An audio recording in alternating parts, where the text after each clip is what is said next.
What's up everyone, welcome back to another What If video. One of my favorite scenes in all of Dragon Ball is Majin Vegeta's sacrifice during the Buu arc, with Majin Vegeta himself being one of my favorite antagonists in DBZ. He's cool, menacing, a good parallel to Goku. I mean, he's everything Vegeta was during the Saiyan saga, amplified to a completely new height under different circumstances. Now, here's something interesting. There's been a scenario going around from one of the video games where Piccolo was turned Majin instead, and it got me thinking. What other characters could turn Majin that would cause the story to change in a unique way? Well, if we look at the show, we have both Goku and Gohan there with Vegeta, and that's what got me to today's What If. What if Goku became Majin instead?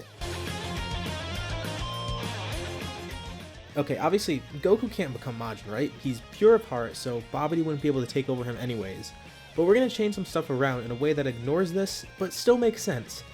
I mean, we're not completely ignoring it, but it makes for an interesting scenario if Babidi is able to get past this and control Goku rather than Vegeta. We all know Goku became good by hitting his head as a kid, and all his memories and malice as a Saiyan were erased.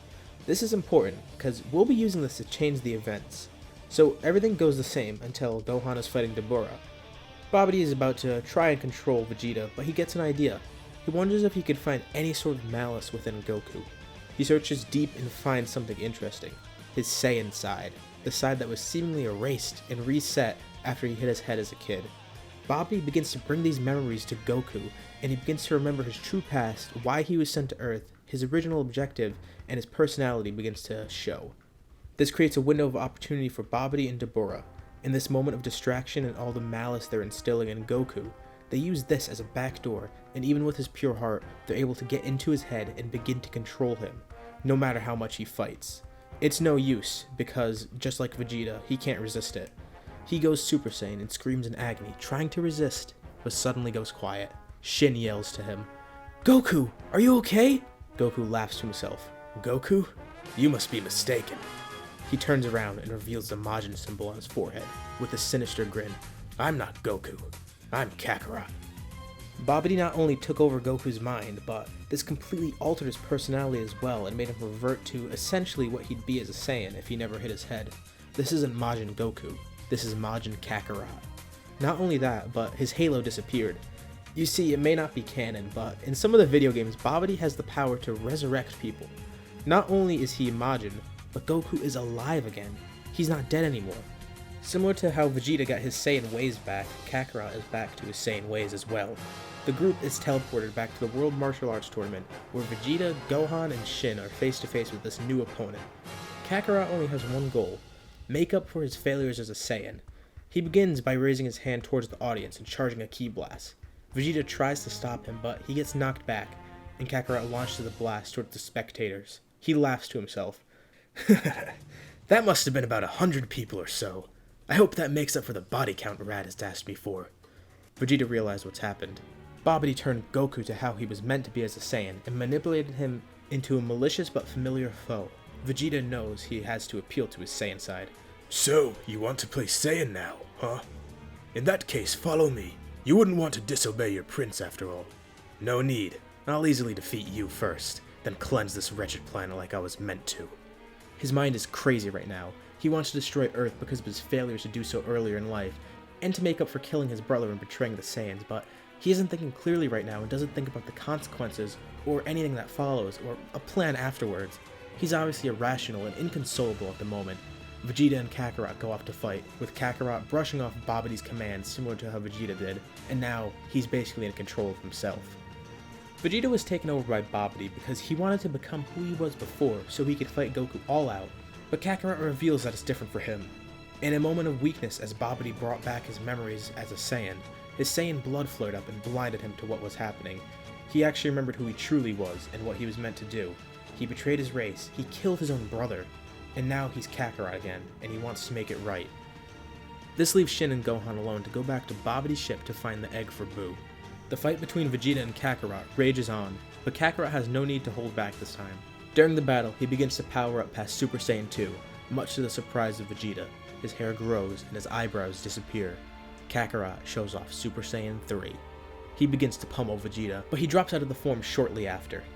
He's alive again, and he didn't even realize that he can't handle the stamina drain of this form now that he's not dead anymore. so he can't really use it for long, but this isn't any problem.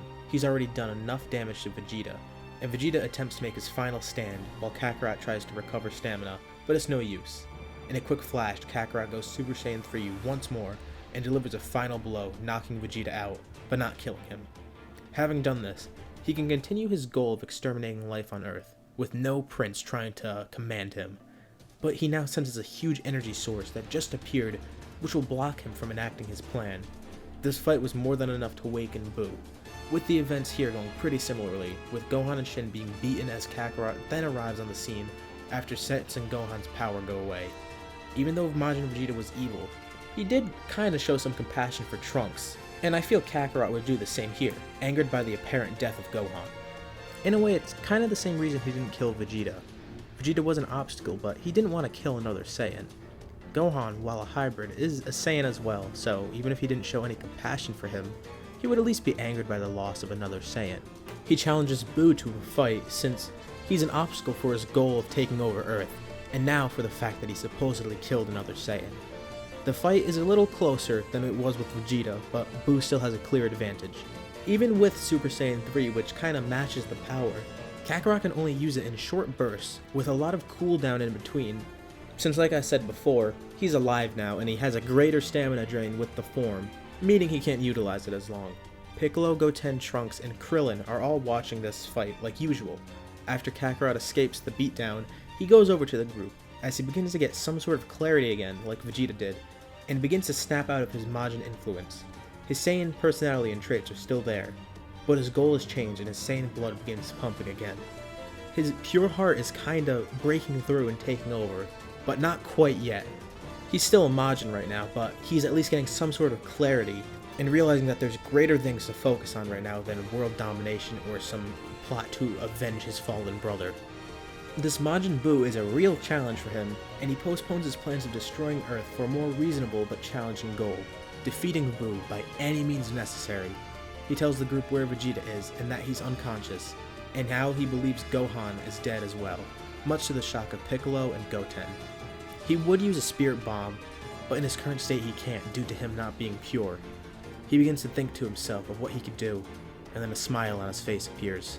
Krillin recognizes this look, and he knows what Goku's thinking. Just like with Cell, he wants to sacrifice himself again to defeat Buu. Buu needs to be injured in a way that doesn't allow him to regenerate at all, and Kakarot looks back at the group, and he says his goodbyes to Krillin, then proceeds to say goodbye to Goten, kinda like Vegeta did it with Trunks, but he doesn't knock the two kids out. Even with all of the protests from the group, none of them can stop what he's going to try. He powers up to Super Saiyan 3 for the last time, and he goes over to Buu as the group retreats to find Vegeta, get the Dragon Balls, and escape the area. Kakarot wraps his arms around Buu, like he does to Super 17 and GT as he begins to shine. He prepares to self-destruct. I don't know what I was thinking, letting that cockroach get control of me and make me into this monster. I might not be able to atone for what I've done, but at least I could try and kill you. Like Majin Vegeta at this point, Kakarot now has even more clarity, as his altered personality becomes more like Goku. His pure heart is actually fighting for control as he begins to go back to a state where he's both normal and somewhat like his Saiyan alter ego. He says his farewells as he explodes, and all his energy goes into one point, Buu. A violent explosion rocks the landscape as Krillin and Goten shout for Goku, with Piccolo and Trunks watching speechlessly as Vegeta suddenly flies over to them, with an expression of fear and awe on his face as he sees what's happening. A brilliant light fills the sky as shockwaves travel towards the group, and the self-destruction has finally been completed. Goku is now dead, with Buu being gone. Krillin and Piccolo try to sense his power, but it's no use. There's nothing. He's completely gone. He's actually done it. It was a moment where both of his personalities met at an equilibrium, wanting to defeat Buu while also atoning for what he's done, both appeasing Kakarot and Goku, also with both of them having the common goal of trying to destroy Buu so he couldn't destroy Earth. Both sides saw him as an obstacle that needed to be erased, no matter what the cost. And this is where we'll leave off for now. Now, I have a question for the viewers to answer in a poll. Given Goku's higher power and the difference in the attack, does this attack actually work because he focused all his energy into Buu rather than expanding out? With it killing Buu in the process? Or does it not work at all like Vegeta's, with Buu regenerating? Vote on the poll and leave your thoughts in the comments below. The choices in this poll have very different outcomes, so voice your opinion by choosing one of them because either outcome will be pretty interesting. Remember to also like the video and subscribe if you enjoyed it, and hit the bell icon to be notified of any future parts of this video or any others on my channel. As usual, thank you all for watching, and I hope to catch you all in the next part, where you all decide what happens and the outcome for the rest of this story.